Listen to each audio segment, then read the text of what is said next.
Good day. This is HJT Views on current affairs. Today we will be speaking on the LIC of India IPO, which is running its day two today. The question that has bothered me in the past is what is the point of an IPO which is just 3.5% of the total shareholding? After all, 96.5% will continue to remain in the hands of the government of India. However, after some amount of thinking and looking at the reality of what is happening, some facts do come out from this IPO. The first and most important thing that has come out is finally an entity that was corporatized under a separate act of parliament will now, because of its listing,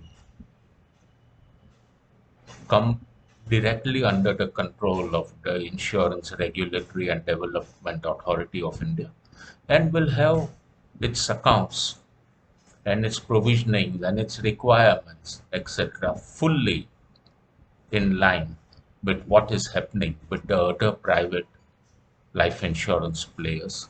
So we will no longer have any kind of difference in accounting methodology between LIC of India and the other private players such as ICICI Prudential or HDFC Ergo, whatever it is.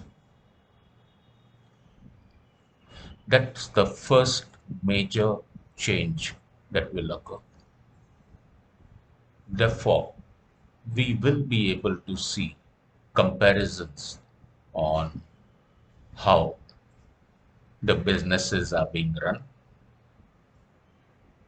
efficiently or inefficiently. The second and the most important thing is transparency.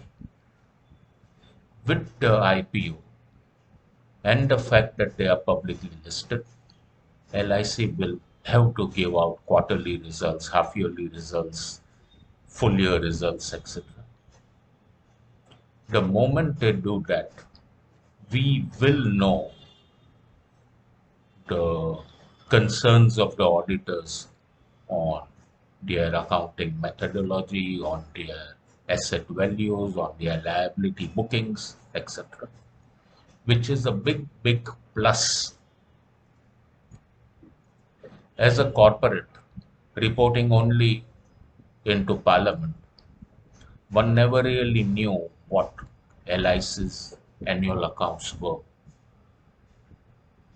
Now, every quarter, we will know some details of how their accounts have moved, and of course, we will get their annual accounts audited for the purpose of review, study, analysis, whatever it is. That's a big plus, in my view, in terms of transparency and disclosures. The third point that I feel is going to work is that all governments at the center have used LIC of India as a cash cow.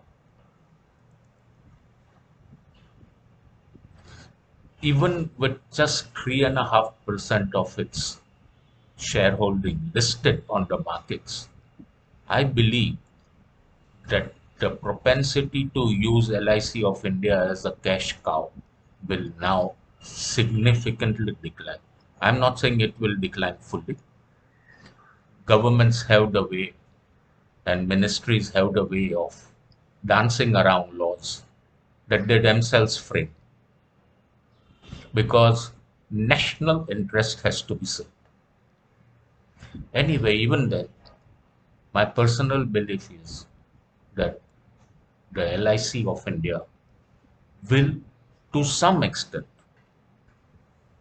to some significant extent, escape the demands that may be put on them by the government of India. I'm using those words very consciously. I'm very hopeful that this will happen.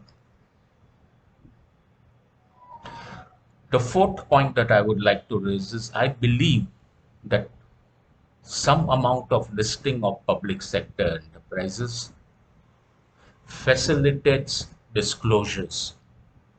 And that is why I believe even before privatization and disinvestment, etc., occurs, the government of India must, and state governments, I'm saying all governments of India, not just the central government, even the state government, must ensure that their entities are listed on the exchanges. Maybe a 5% listing, maybe a 10% listing, maybe a 20% listing. I believe SEBI has some guidelines on minimum listing, but LIC of India was given exemption out of that because of the very large size of the issue. The issue of LIC of India is 21,000 crores, significantly down than the issue of 60,000 crores that was planned in the last year. But it's very important that all public sector units must be listed because that's the way that you can get comparative analysis of efficiency, transparency of where money is coming from, where money is going. And I believe as shareholders, whoever wishes to buy the shares is fully aware of the risk that he's taking. But as taxpayers, we know exactly how efficient or inefficient are our public sector units. I think the government of India has to take this major step forward of ensuring a certain minimum listing of state governments and central governments undertakings on India's capital markets.